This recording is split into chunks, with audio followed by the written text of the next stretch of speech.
I wrote a letter to my husband, then tore it into pieces, not out of anger, but because I no longer needed him to feel like I existed. And um, I'm at 40. I used to think I was just a quiet shadow in a house where my husband no longer looked at me and my child was soon leaving. But then Jack, my son, took me to a cabin in the snowy woods, and there, in the bone-chilling cold, I found the feeling of being alive again. Through laughter, a fall into the snow, and a photograph that made me realize, so I'm still me. Have you ever lived so long for others that you forgot who you used to be? Share with me. Because maybe my journey of awakening started just like yours. I never thought I'd find myself stepping into a wooden cabin in the middle of a snow-covered pine forest, especially not with my son, but sometimes it's the things we don't plan that become the turning points we need. Jack had just turned 21 last month. He was nearly a head taller than me, quiet, but his eyes always held a gentle warmth, quietly observant. The way he asked me that morning, "Mom, do you want to go somewhere for a few days?" made me pause. I guess my son had noticed the emptiness in my eyes, the dinners where his father, Daniel, had been absent for weeks, and how I still clean the kitchen every night out of a meaningless habit. There's a small cabin near a lake, the one I went camping with my class. It's quiet, really beautiful, Jack said, his hands softly steering the wheel. That's how our trip began. No concrete plans, no travel itinerary, just a mother and son driving up the mountain. When the car turned onto the snow-covered road, I felt my heart soften. All around us were pine trees, silent and white. The wind whispered through the bare branches, and the cabin came into view. Small, weathered, but with a warmth that felt like memory. Jack quickly pushed the door open. "Still the same as before," he smiled, a hint of nostalgia in his eyes. The room had an old fireplace, a few wool-covered armchairs, and a faded oak dining table. I stood there quietly for a long while. For the past 15 years, I had lived surrounded by gas stoves, washing machines, and the sound of Daniel's business phone calls. It had been a long, long time since I'd had a space just for myself. Evening came quickly.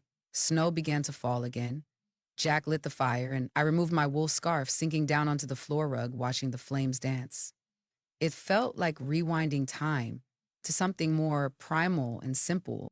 "Are you hungry?" I asked. Jack nodded. "Even instant noodles are fine, as long as you eat with me." Just one sentence, and I nearly cried. I had forgotten that just sitting down to eat with someone, without rushing, without having to play background to anyone else, was something precious. In the cabin, Jack and I sat comfortably, enjoying our meal together. No one said much, but that silence was warmer than any birthday party I had ever thrown. That night, I lay on the small wooden bed, wrapped in a thick down blanket, staring up at the cabin ceiling. I heard the wind teasing the tin roof, the soft crackling of firewood on the other side of the room, and the gentle breathing of Jack, my only son, who had pulled me out of a coldness I thought had no way back. I whispered to myself, maybe this wasn't just a trip to escape the cold. Maybe this is where I start living again. I woke up to a faint scent of coffee drifting through the crack of the wooden door. Morning light filtered through the thin linen curtain, as gentle as a second blanket draped over the room. I got out of bed, slipped on a wool sweater, and suddenly saw Jack standing by the kitchen window, a cup of coffee in his hands, eyes gazing distantly out into the snow. "You're up early?" I asked softly, afraid to disturb the quietness of the moment. Jack turned and smiled. "This place makes me want to hold on to every moment. And also, I make great coffee. Want to try some?" I sat down on the rocking chair near the fireplace. Jack handed me the cup of coffee, its warmth comforting. Neither of us said anything more. I could only hear the crunching snow outside the porch, the gentle crackle of the firewood in the stove, and the steady breathing of a mother trying to relearn how to simply be still. We spent the whole morning tidying up the cabin, not because it was necessary, but because it gave us something to do together. Jack wiped the windows while I folded blankets and put away some old things into the wooden cabinet. Every small task felt like stitching back together the thread of connection long forgotten between mother and son. I couldn't remember the last time the two of us had just been together without interruptions from phones, emails, or petty arguments. But here, everything felt simpler and lighter. By noon, the snow was still falling, but the sky had brightened. Jack pulled me out of the cabin. Have you ever gone snow hiking, Mom? I laughed and shook my head, a little shy as I looked up the bulky snowshoes he handed me. No, I'm more used to walking through markets. Well, Len, today you're walking through the woods with me. We stepped into the soft snow, our feet gently sinking into the pristine white surface. The pine forest was still, with only the sound of our breaths and the occasional rustle of branches. I hadn't expected to feel such peace from something as simple as just walking. Jack put his palm on me the moment I walked in. About his past camping trips with friends here. His voice was no longer dry and curt like usual, but warm, filled with enthusiasm. I realized my son had grown, not just in stature, but in the way he listened, the way he looked at me, without judgment, without rushing.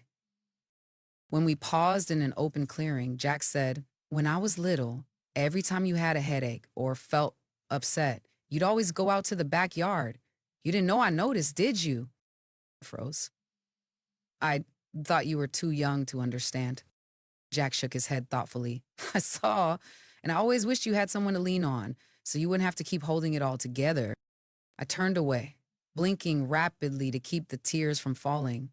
In that moment, I didn't just see Jack as my son, but as a young man, full of understanding and maturity.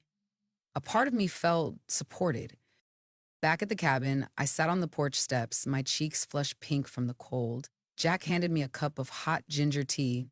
"Where do you want to go tomorrow, Mom?" I shook my head, watching the snow continue to fall silently. "No, well, let's stay here a few more days." I wanted to stretch this feeling out, this feeling that for so many years as a wife and a mother I had forgotten, to be myself without needing to be perfect. That night, the house was enveloped in an unusual stillness. Daniel still hadn't come home. I stood in the kitchen drying the last plate from the leftover birthday dishes, then hung the towel on its hook. Jack was upstairs. I could hear soft music from his room, instrumental melodies playing steadily like a whisper without clear meaning. I wondered if he was thinking about what had happened at the beach. I couldn't stop thinking about it. Walking into the living room, I sat down on the sofa and pulled a light blanket over my legs. Every object in this house was so familiar, from the reading lamp with the broken hinge to the faded wedding photo hanging slightly askew on the wall. Everything felt like a part of my life, and yet now, I wasn't sure if I was living in it or just existing in a role someone else had chosen for me. I sighed. Suddenly, I heard light footsteps on the stairs, and then Jack appeared in the doorway holding a glass of water. "Not asleep yet, Ma?" "I was just about to. You?" "I'm not sleepy either." He walked over and sat beside me, still holding the glass. A few seconds passed in silence. Then I spoke. "Did today feel a little different to you?" Jack looked at me and nodded slightly. "You didn't seem like yourself, a bit distant." I gave a faint smile. Maybe it's my age. When you reach a certain point, you tend to think more about the things you've lost. "You haven't lost anything," Jack said, and something in his voice made me turn and look him in the eyes. "You're the one holding everything together. Without you, I think this family would have fallen apart a long time ago." My heart tightened. Jack's words were a gentle but painful reminder. Had I really kept everything together? Or was I just pretending not to see the cracks? "Daniel," I hesitate, "your father, do you feel like he's slipping away?" Jack was silent for a long moment, then answered, "I think he's already gone. A long time ago." Closed my eyes, not out of shock, but because it had never been spoken aloud before, and now my own son had confirmed it. "But you're still here," Jack continued, "and so am I. We still have each other." I turned toward my son, grateful for his words. Jack's presence felt comforting and supportive. In that moment, I didn't see him as the small child I once carried, but as a grown man, a man with a heart big enough to see the pain even my husband no longer noticed. I didn't say anything else. We sat there together in silence, listening to the ticking of the clock as if time itself was giving me a pause to reflect, to breathe, and to understand that even if Daniel had forgotten who I was still seen by my own son. I know how long I had been sitting after Jack went back to his room, maybe a few minutes, maybe an hour, but when I finally stood up, the usual haze and weariness suddenly lifted, as if someone had pulled a heavy curtain off my mind. I walked into the bathroom, turned on the light, and looked straight into the mirror. The face staring back at me was no longer the youthful woman in the old wedding photo. That I'd known for a long time. But tonight, for the first time in years, I truly saw myself. Not already. Not Daniel's wife. Not Jack's mom. It's just me, a woman slowly losing herself in the quiet of days when no one asked how she was, in the dullness of wordless meals, in the kind of silent sacrifice so constant that even she had forgotten it was being made. I braced both hands on the sink and exhaled sharply. A slight chill ran down my spine. It wasn't pain, it was clarity. I remembered the early days of being a wife, a mother. I once had dreams, opening a small bakery, writing a book, learning another language. But bit by bit, I had folded all of it into family dinners, into Jack's good behavior, into Daniel's work schedule. I had lived for everyone else and forgotten this one truth. If a woman no longer lives for herself, she disappears, even if she's still present in every family photo. A tear rolled down my cheek, but this time it wasn't a tear of self-pity. It was a tear of awakening. I no longer wanted to be the invisible part of this house. I didn't want to be the woman Daniel was merely grateful for her patience. I didn't want to be the mother Jack looked at with quiet sadness as he watched her fade into silence. I wanted to find my voice again. I wanted to choose a day filled with music, curiosity, something that made me smile for no reason at all. I wasn't sure what I would do, but one thing I knew, tomorrow would be different. I looked at myself in the mirror one more time. The dark circles under my eyes were still there, but there was a glimmer of something, almost pride. I didn't need to be younger, prettier, or praised by anyone. I just needed to live true to what I really felt. That night I lay down and closed my eyes, not with anxiety or regret, but with a fresh, powerful sense of calm, as if I had just come through a storm and was standing in the first light of dawn. I had just started to doze off when the phone rang, sharp and cold, as if pulling me back to earth from a dream left unfinished. I glanced at the clock. 2:08. Hey, I jolted upright, my heart pounding. Jack? My son's name was the first thing to flash through my mind. Instinctively, as a mother, I grabbed the phone, my voice trembling. Hello? On the other end was a deep, urgent male voice. Are you Daniel's wife? I froze. Yes, what's going on? We're calling from the central hospital. Your husband, Daniel, collapsed while working late. He's currently being treated in the cardiology emergency unit. Can you come right away?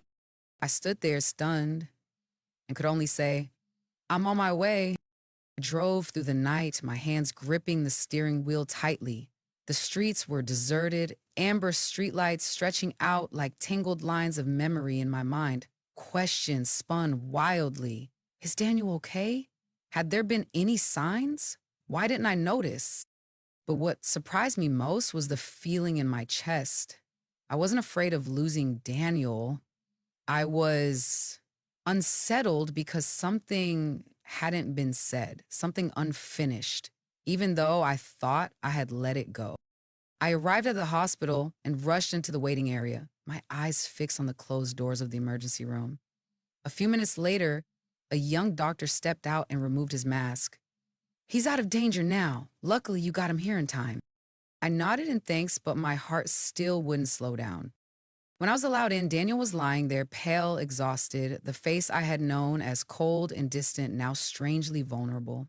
I stood still for a long time before sitting down beside him. Daniel opened his eyes and looked at me. There was nothing dramatic about it, just a tired and honest gaze. He whispered, I'm sorry for everything. I didn't know what to say. In that moment, all the anger, the emptiness, the disappointment I had held on to seemed to scatter. Daniel, the husband I thought had disappeared into his work, was here at his most fragile, and I, the woman who had just begun to remember who she was suddenly faced with the question, if he truly changes, what will I do? That night, sitting by the hospital bed, I didn't sleep, but I no longer felt the urge to run. I wasn't sure what would happen with Daniel, with me, with Jack, but I knew one thing. Every journey of awakening must pass through interruption because it's in those moments that we truly understand where we want to go. A week after Daniel was discharged from the hospital, the house became strangely quiet. No more slamming doors in a rush or midnight phone calls. Daniel started working from home. The doctor said he needed complete rest for at least 3 weeks.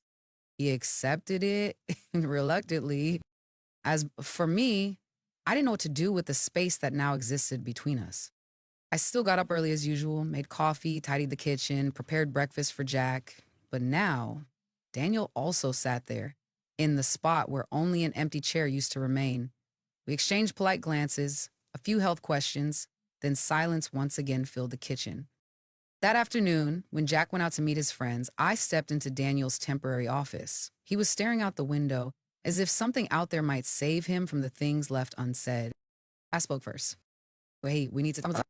He turned around, eyes tired, but not avoiding mine. I'm gonna leeway. I sat down in a chair across from him. Neither of us said anything for a long while. Then I asked, did you ever realize how lonely I've been? Hmm. Lenya looked at me, this time for longer, then nodded. Yes, but I didn't know what to do with it. Work was the only thing I felt like I was still good at. I gave a dry laugh. What about me? What about Jack? What about all the dinners I waited for alone? And he didn't respond. He only looked down at his hands, as if he could find the answer there.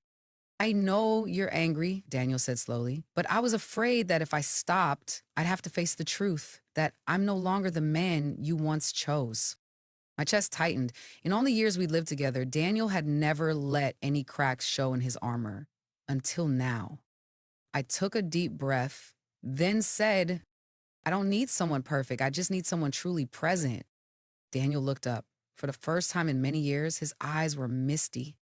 I thought I had lost you, Daniel. But you know what? The scariest part was I had already lost myself before that. And that conversation didn't end with any resolution, but it was an honest beginning. No grand gestures, no promises. We didn't embrace and cry, didn't try to rewrite our old love story. But for the first time in a long while, we saw each other not through roles, not through obligation, but through real eyes. That evening, as I stood by the kitchen window, Jack came home. I turned to look at my son, still the boy I once knew, but growing with each passing hour. And I knew perhaps this healing journey wasn't just for me and Daniel, but like for an entire family, one that once thought it was already broken. Jack didn't ask anything when he saw Daniel and me sitting at the dinner table that evening. His gaze swept over us, a mix of surprise and caution, as if he were looking into a familiar room where all the furniture had been rearranged. The leaves the floor. I handed him a bowl of soup, my hands slightly trembling. Daniel quietly spooned rice into his own bowl. No one said much, but something felt different, a kind of quiet that no longer weighed heavy, but felt like the opening bars of a song just beginning its prelude. After dinner was cleaned up, Jack went upstairs. I sighed, thinking he probably needed time. But less than 15 minutes later, a soft knock came at my bedroom door. Mom, are you busy? Turned around. Jack stood at the threshold, no phone, no earbuds, just my boy, now grown tall, with something unspoken in his eyes. I shook my head. Come in, sweetheart. Sit down in a chair, silent for a moment. Then he spoke, softly, as if afraid to shatter something fragile. You and Dad, you're okay again, aren't you? The question stunned me. I wanted to answer right away, but I paused. In his eyes, I didn't see curiosity, I saw concern. A quiet hope for clarity, but also a fear of being hurt. I'm not sure, I answered honestly. But I think we're starting to talk again, like real people. Jack nodded, then looked down. absent-mindedly tugging at a loose thread on the sleeve of his hoodie. I think I grew up in a house where people talked a lot, but never really said anything real. My throat tightened, and sometimes it felt like I was standing between two strangers trying to keep everything from falling apart. I walked over and sat next to him. I placed my hand gently over his. You don't have to do that, Jack. No child should ever carry that burden. Jack looked up, eyes red rimmed. But if not me, then who? My heart shattered into pieces.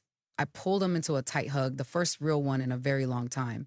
And in that embrace, I realized something I'd never considered before. It was just Daniel and I who had been worn down by silence. Jack was a victim too, of all the empty spaces we had left behind. After he left the room, I sat alone, restless. Perhaps the journey toward healing doesn't begin with the marriage. It begins with the courage to face the wounds we've left on the ones we love most. A week after the conversation with Jack, the first snow of the season began to fall gently over the backyard. I stood by the window, watching the snowflakes drift down quietly, like time, like things long past. No noise, no brilliance, just a quiet presence. Daniel walked over, holding two mugs of hot cocoa, one for him, one for me. We didn't say anything, but our eyes no longer avoided each other. Something had changed, not quite forgiveness, but recognition. I'm trying, Daniel said softly, genuinely. Not to go back to how things were, but to learn how to be the partner you deserve. I took the mug from him, my hand brushing his. The warmth didn't make me soft, it made me clear. I didn't respond. I didn't need to rush. Neither of us did. Far off, Jack was shoveling snow from the walkway, bundled in a thick coat and a hood pulled over his ears. But I saw him smile when a snowflake landed on his nose, and he tilted his head to the sky, receiving it like a joke from nature.